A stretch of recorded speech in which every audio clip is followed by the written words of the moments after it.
everybody, and welcome back. Today we're going to be reading some more scary stories from a book called More Scary Stories to Tell in the Dark, collected from folklore and retold by Alvin Schwartz Drawings by Strphen Gammell.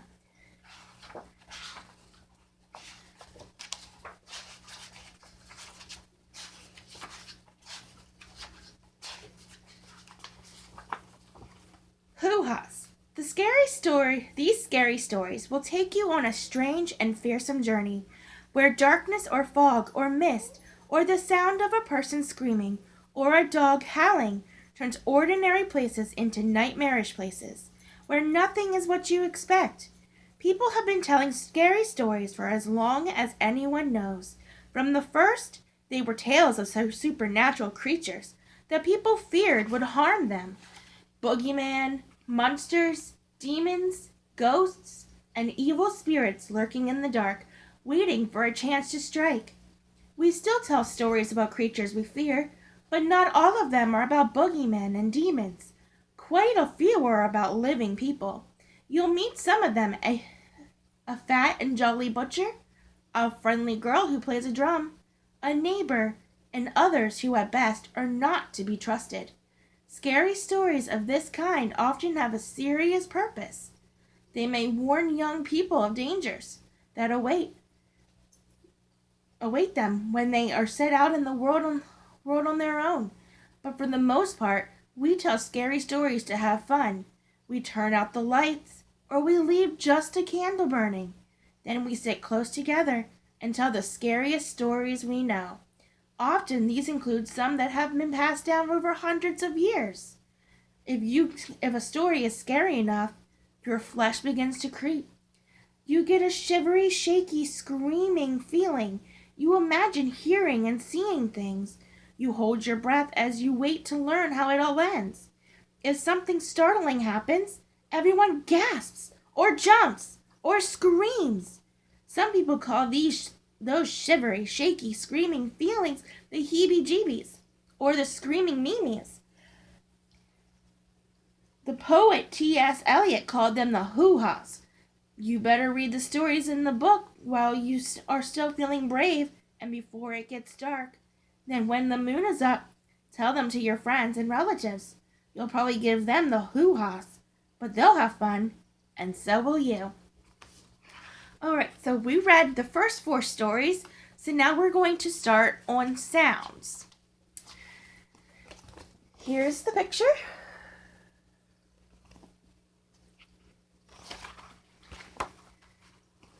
The house was near the beach. It was a big old place where nobody had lived for years. From time to time, somebody would force open a window or a door and spend the night there, but never longer. Oh, whoops, we already read this one, so we're going to skip this and go to the next one. Here we go. A weird blue light. Late one night in October in 1864, a Confederate blockade runner slipped by some Union gunboats at the entrance to Galveston Bay in Texas and made it safely to port with his cargo of food and other necessities. Lewis Billings, the master of the small vessel, was getting ready to weigh anchor when he was startled by a shriek from one of the crew. A strange, old-fashioned schooner with a big black flag was rushing down at us. Billings said later she was afire with a sort of weird pale blue light that lighted up every nook and cranny of her. The crew was pulling at the ropes and doing other work, and they paid us no attention, didn't even glance our way. They all had ghastly bleeding wounds, but their faces and eyes were those of dead men, the men who had shrieked and had fallen to his knees, his teeth chattering as he gasped out a prayer. Overcoming my own terror that was chilling the very marrow of my bones, I rushed forward, shouting to the others as I ran. Suddenly the schooner vanished before my eyes. Some say that it was the ghost of Jean Lafitte's spirit ship Pride that sank off Galveston Island in 1821 or 1822. She was seen again in 1892 in the same waters with the same crew. And the next story is Somebody Fell Aloft. I had signed on as an ordinary seaman on the Falls of Ettrick, a merchant ship bound for England. The first time I saw that ship, I knew her right away. She was the old Gertrude Sporshoe. I had sailed on her years before when she was painted brown and gold. Now she was painted black and had a new name, but it was the same ship for sure. We had a pretty good crew for that voyage, except for one hard-looking ticket named McLaren. He was a pretty good seaman, but there was something about him that I didn't trust. He was kind of secretive, kept mostly to himself. One day, somebody told him that I had worked on the old Gertrude. For some reason, he got all a tremble over that. Then I catched him giving me all of these ugly black looks, as if he was itching to knife me in the back. I guessed it had something to do with the Gertrude, but I didn't know what. Well, this one day, we was trying to work our way through a dripping black fog. You'd scarcely know we had the lights on, and it was dead calm. There wasn't a breath of fresh air. The ship just lay there wallowing in a trough, a rolling and rolling, going nowheres. I was standing my watch around midships, and McLaren was doing his trick at the wheel. The rest of the crew was scattered around one place and another. It was as quiet as could be. Then all at once, whacko! This thing hits the deck right in front of McLaren. He lets go a screech that turns my blood cold, and he falls down in a faint. The second mate starts yelling that somebody has fallen from aloft. Laying out there just forward of the wheel was someone, or something, dressed in oilskins with blood oozing out from underneath. The captain ran and fetched a big light from his cabin so we could see who it was. They kind of straightened him out to get a good look at his face. He was a big, ugly-looking devil, but nobody knew who he was or what he was doing up there. At least, nobody was saying. When McLaren came to from his faint, they tried to get something out of him. All he did was jabber away and keep rolling those big, wild-looking eyes of his. Everyone was getting more and more excited. We all wanted to heave the body overboard as quick as we could. There was something weird about it, as if it wasn't real. But the captain was so sure about getting rid of it that way. Getting rid of it that way. Could it be a stowaway, he asked? But the ship was so filled with lumber we were carrying, there was no space where a living thing could hide for 3 weeks, which is how long he had been out. Even if it was a stowaway, what was it doing aloft on such a dirty day? There was no reason for anyone to be up there. There was nothing to see. Finally, the captain gave up and told us to heave him overboard. Then nobody would touch him. The mate ordered us to pick him up, but nobody made a move. Then he tried coaxing, but it didn't do any good. Suddenly, the loony McLaren starts yelling, "I handled him once, I can handle him again." He picks up the body and staggers over to the railing with it. He's just about to throw it overboard when it wraps its 2 big, long arms around him, and over they go together. Then on the way down, one of them starts laughing in a horrible way. The mates are yelling to launch a boat, but nobody would get into a boat, not on a night like that. We threw a couple of life preservers after them, but everybody knew they wouldn't help. So that was that. Or was it? The first chance I had to go home after that, I went right over to see old Captain Sporshoe, who was captain when the Gertrude was around. "Well," he says, "one trip, these 2 outlandish men shipped aboard the Gertrude. One was McLaren, the other was a really big fella. The big one was always picking on McLaren and thumping him around, and McLaren was always talking about how he would get back at him.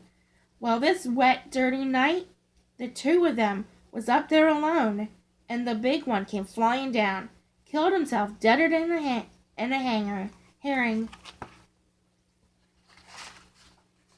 McLaurin says the foot rope they were using parted and how he almost fell himself. But everybody who saw that rope knew she didn't give away on her own. She had been cut through with a knife. After that, whenever we came into port, McLaurin thought we were going to get the police after him, and he'd get pretty scared. But we couldn't prove anything, so we didn't try. In the end, I guess the big fella took care of things in his own way. If he was a ghost that came back, that's what he was. That's what he was. If there would be things like ghosts. And the next book story is called The Little Black Dog.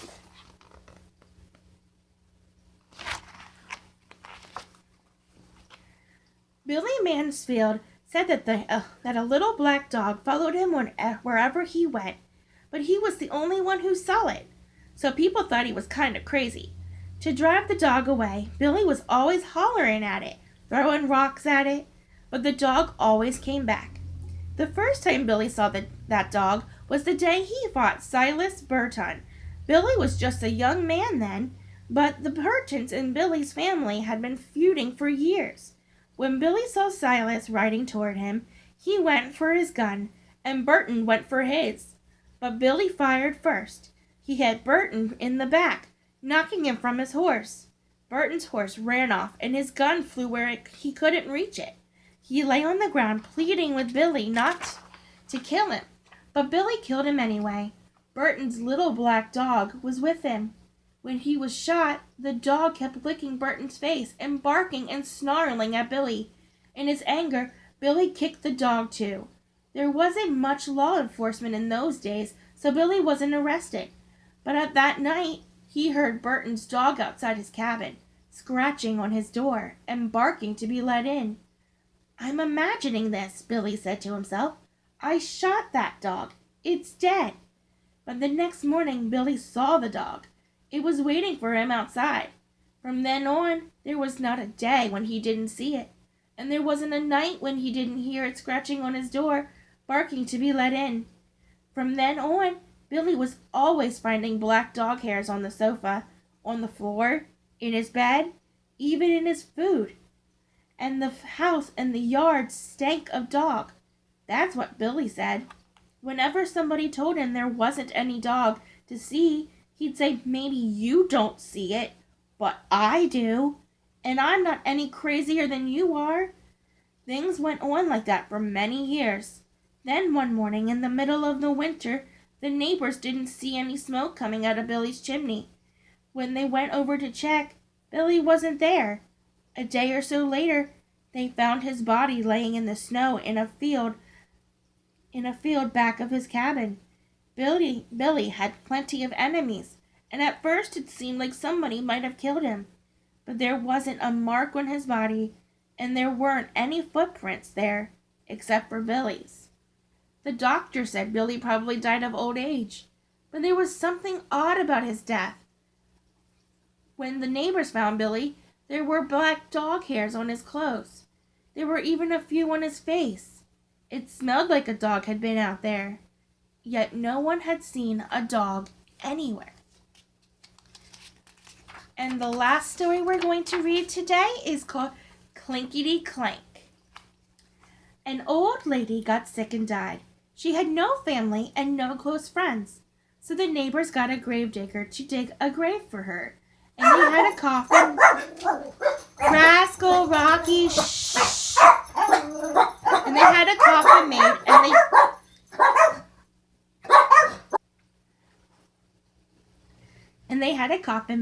and they placed it in her living room. As was the tradition, they washed her body and dressed her up in the best clothes and put her in the coffin. When she died, her eyes were wide open, staring at everything and seeing nothing. The neighbors found 2 old silver dollars on her dresser, and they put them on her eyelids to keep them closed. They lit candles and sat up with her so that she would not be too lonely on that first night that she was dead. The next morning, a preacher came and said a prayer for her. Then everybody went home. Later, the gravedigger arrived to take her to the cemetery and bury her. He stared at the silver dollars on her eyes, and he picked them up. How shiny and smooth they were, how thick and heavy. They're beautiful, he thought, just beautiful. He looked at the dead woman with her eyes wide open. He felt she was staring at him, watching him hold her coins. It gave him a creepy feeling. He put the coins back on those eyes of hers to keep them closed. But before he knew it, his hands reached out again and grabbed the coins and stuck them in his pocket. Then he grabbed a hammer and quickly nailed shut the lid on the coffin. "Now you can't see anything," he said to her. Then he took her out of the cemetery and buried her as fast as he could. When the gravedigger got home, he put the 2 silver dollars in a tin box and shook it. The coins made a cheerful rattling sound, but the gravedigger wasn't feeling cheerful. He couldn't forget those eyes looking at him. When it got dark, a storm came up, and the wind started blowing. It blew all around the house. It came in through the cracks and around the windows and down the chimney. Bazoo! It went. Busy! Busy! Bazoo! The fire flared and flickered. The gravedigger threw some fresh wood on the fire, got into bed, and pulled the blankets up to his chin. The wind kept blowing. Bazoo! It went. Busy! Busy! Bazoo! The fire flared and flickered and cast evil-looking shadows on the walls. The gravedigger lay there thinking about the dead woman's eyes staring at him. The wind blew stronger and louder, and the fire flared and flickered and popped and snapped, and he got more and more scared. Suddenly he heard another sound. Clickety-clink. Clickety-clink. It went. Clickety-clink. Clickety-clink. It was the silver dollars rattling in the tin box. "Hey!" the gravedigger shouted. "Who's taking my money?"